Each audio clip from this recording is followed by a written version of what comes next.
Today, I'll discuss a story with the title Seeking Advice on How to Handle the Situation. Guys, this story is about a young man who got married and found out that his wife had been unfaithful after a year of being married and having a child. He confronts the neighbor's wife about this and informs her of the situation before telling his wife that it is over. We are splitting up. That is all. Naturally, she also weeps and begs him to reconsider his position. However, that is all. It is done. When he returns home the following day or two, he discovers that she has vanished. She completely flees with the neighbor, the man she was having an affair with, and leaves their 6-month-old child behind. There, abandoned in the crib, crying and all. Excellent mother. So, she leaves his life, and he moves on and takes care of his son on his own. 10 years later, completely out of the blue, he receives an email from her asking to see her son and get her family back. Isn't all of that crazy? Also, you'll see what happens here, of course. And I'm doing this for you guys to see. Unfortunately, couples today either get divorced or separate. The fact that a lot of great men out there are great fathers who do everything they can for their children, but they can also have really bad mothers is really unfortunate.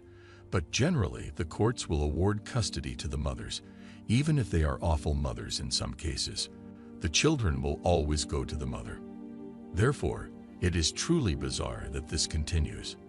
Therefore, I'm telling you this story to serve as an illustration of a great father and a terrible mother.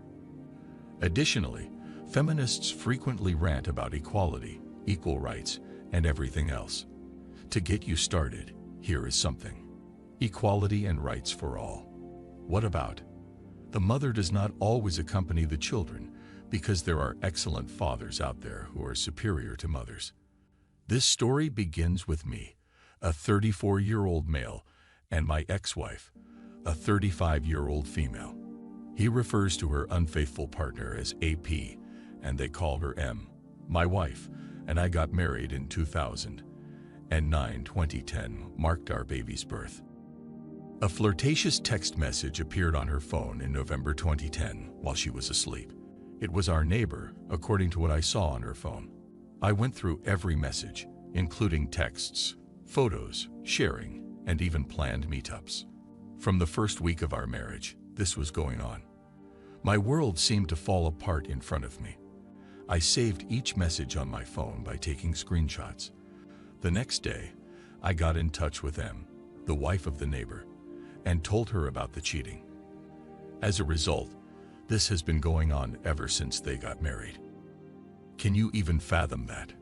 It makes you wonder, why did this woman bother to get it? She probably would have needed a meal ticket and someone to pay the bills if she had done this immediately, but she still wanted to have fun. He claims that they were married for 4 years. Later, you'll learn more about her personality, which will demonstrate that people never change. This is the neighbor's wife, who gave birth to their first child almost at the same time that we did. I confronted my wife and informed her that I would divorce her. She broke down and did everything else, but I didn't think about it. Because the unfaithful timeline coincided with the conception date, I also conducted a paternity test on her child, the son. This guy is very clever. Many men would not have done that. When I got home from work 2 days later, our baby was crying in our bed, and his wife was nowhere to be found.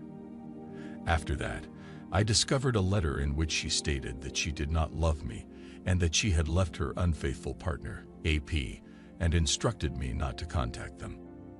This was coming, but I didn't think a mother could leave her 6-month-old child alone and run away with her love. The fact that she was is bad enough. She was unfaithful to this man from the first week they were married, which was bad enough, but the fact that she just left her 6-month-old child is beyond reproach. The infant is alone in the house crying. The kid could go through anything, right? There, an absolute sociopath. After that, I went to M's home. Her husband had sent her the same letter. She was going through postpartum depression, and I felt sorry for her. She was left alone after giving birth just a few months earlier. Additionally, the outcome of the paternity test. When I got back, he was my son. It's positive.